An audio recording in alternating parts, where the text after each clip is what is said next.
Dagdag kaalaman po, hindi nyo ba napapansin bakit mas nakakapagod maglakad sa simento kaysa sa mga damuhan? Ano kayang dahilan? Alamin po natin. Hindi ko alam, hindi ko alam. Hula lang, hula. Kasi mainit. Kasi matigas. Matigas po kumpara sa lupa o kung kaya sa damuhan, medyo soft yung yung inaapakan. Hindi mo lang iniisip yan. Mas nakakapagod talaga maglakad sa pavement kaysa sa damuhan.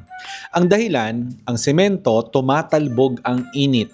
Inaabsorb ng katawan mo ang init mula sa ibabaw habang naglalakad ka.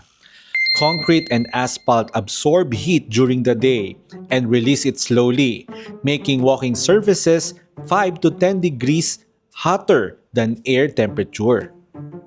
Habang ang damo malamig sa paa at natural na nag-aabsorb ng moisture at init.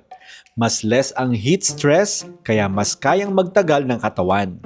Isa pa, ang semento matigas at walang shock absorption. Mas mabilis mapagod ang joints mo, lalo sa tuhod at talampakan. So ngayon po, alam nyo na kung bakit mas nakakapagod maglakad sa simento kumpara sa damuhan.